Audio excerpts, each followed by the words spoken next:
Hello UTC Mocs, I'm Donnie Swift here with your weather report. Last week we saw brutally cold temperatures. We're talking about highs only reaching up in the mid to upper 30s, and also we saw some flurries coming out of the sky. We didn't see any accumulation, but there's a warm up in your forecast. Spring break? Yes sir it is. Alright, let's go into your forecast and see what we got coming up.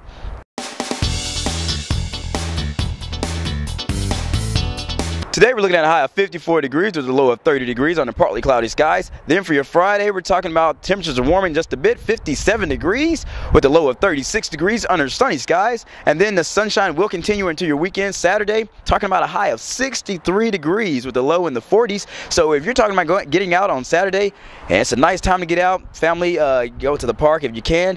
Nice time to get out and enjoy the weather for that day. Then for Sunday, cloudy skies with a high of 64 degrees with a low in the mid to upper 50s. And then for your Monday, the rain does return. We're talking about a high of 57 degrees with a low in the 30s. Alright UTC Mocs, that does it for this week's forecast. I know a lot of us will not be spending spring break here in Chattanooga, but for those who are expecting to spend their spring break here in Chattanooga, just remember the rain is going to be returning, probably a 40 to 50% chance of rain. But other than that, the 60s will return next week, so enjoy your spring break if you can. And all the other ones, I just want to say be safe. A lot of us are going to Florida, and a lot of us are probably going to see family. Just be safe, getting out there. The weather is not going to be a factor in stopping you from having a good time over spring break.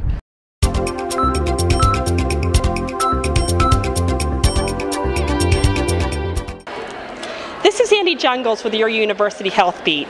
You've probably noticed the high chairs in the university food court, and maybe you're wondering why they're there. Are there more parent students on campus? Are they for the employees' children? Well, today I interviewed Megan Corcoran, Marketing Manager for UTC's Dining Services, to shed some light on this subject. There are high chairs for a couple different reasons. Obviously, we have a lot of faculty and staff members on campus who, if they have families that come and visit them, it's just, something for them to be able to utilize when their families come. Also, we do have some non-traditional students on campus, so if they, once again have their families come and visit and their small children, it just gives them the opportunity to still eat in the food court and provide their children with, that safety of having a high chair. With the demographics of college students changing, and the current administration's goal to, quote, again lead the world with the highest proportion of college graduates by 2020, students can expect to see more diverse student populations, with more parent students, older students, and even returning veterans. Non-traditional student, when you think of a traditional college student, you think of somebody that is either living in the dorms or they live off campus. They're usually between the ages of like 18 and 22, usually not married, don't have children. A non-traditional student might be somebody that's older or already has a family, maybe has come back to school. So it's just somebody that's not that fitting in that 18 to 21 kind of single mode. According to the Washington Post, roughly 40% of the nation's students are considered non-traditional. This presents a game change in not just professors' approaches, but in facilities offered on campus, like high chairs in cafeterias and diaper changing tables in bathrooms. It will be interesting to see the student demographics at a typical university in 20 years. Hello, I'm Chapman with this Mocs Sports Minute update. Now, basketball. Let's talk basketball. This Friday, the SoCon tournament begins in Asheville, North Carolina. Now, the men's team, they're the 7th overall seed. They'll be playing UNC Greensboro, the 10th seed, and the winner of this game will be playing Elon. The men didn't have the best luck of the season, but they'll be hopefully move forward and hopefully get a good start in this tournament. The women's team, however, #1 seed overall in the conference. They are 26-3 overall with a 19-3 in conference play. They will be playing the winner of Georgia Southern and Western Carolina. Now, the men's tennis team. Men's tennis it's getting there. They're 6-3 overall. They had a hot start. They've had a few slumps, but they're at a pretty good start right now. They play Davidson today at 6 at Davidson. They play Gardner-Webb tomorrow at Gardner-Webb.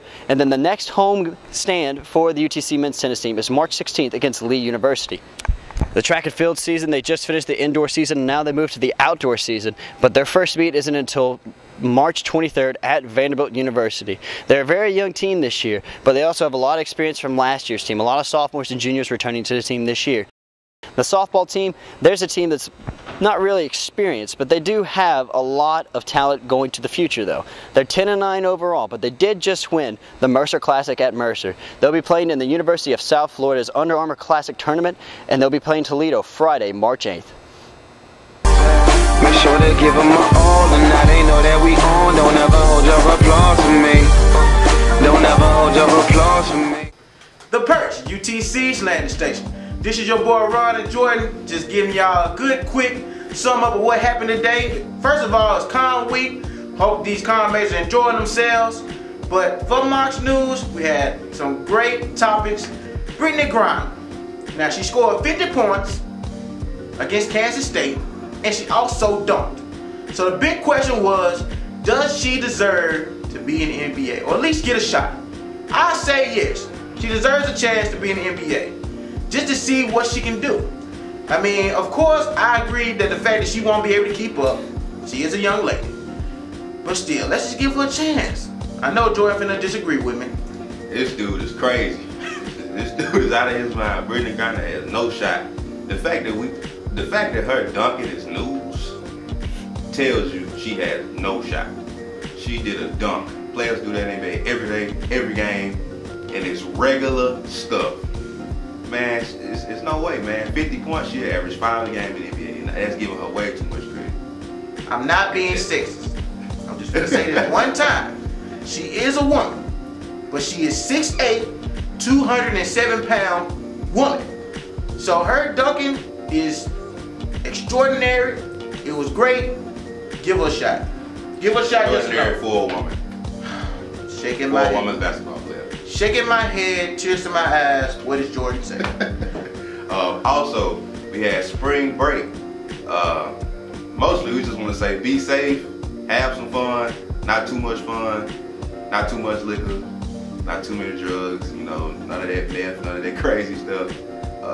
Just chill out and relax, you know, have fun. For you all going to PCB, Panama City Beach, please stay safe. Watch your environment. There's a lot of stuff that happen there all the time. A lot of crimes, different atmospheres. I'm just say different atmospheres. Just be aware of everything that goes on around you. So come back the same way you left UTC students. Shaking my head, tears to my eyes, Mother Teresa. You had all this money and had all these chances to save a lot of people. But you wanted people to come through you and embrace their suffering so they can be in tune with God. Clearly that's not right, at least from my understanding.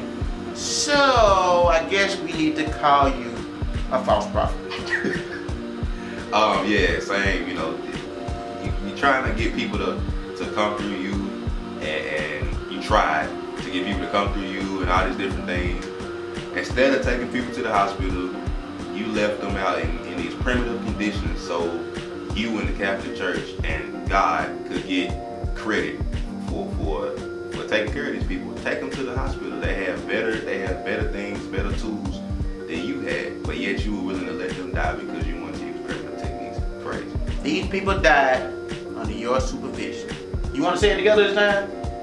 False prophet. Also, for the last segment, we gotta say it. Rest in peace, Trayvon Martin. Condolences still to your family, and the case is still going on. George Zimmerman waived his stand your ground law hearing, and I say that's an act of guilt and his conscience getting to him because he realized that what he did was wrong.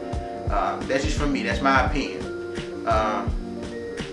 I feel like he needs to take heed to what he did and go to jail. That's just my opinion. But let's just respect this case and keep it to how it is. Even though Trayvon Martin might have did some bad things that you can find on Facebook, don't hold it against him, but still use this evidence. Yeah, I agree. I think I did think George Zimmerman was guilty. I don't think you should follow an individual, especially with skills and teeth. But that's another discussion. I don't know what him waiving the hearing means, but I do think he's probably at fault for the situation that happened. So I condolences to the Trayvon Martin family. I would definitely give a condolences to you all. One last day before Con Week is over. I know all you Con mates like, ah. But I hope to see y'all tomorrow in Peaceful with the Pros. Because we're going to be there dressed up, sending out, getting business cards, and getting our name in the door. So I hope to see y'all there. And you know how we got to end it, right? Go Mocs! Y'all get used to that. Y'all should be.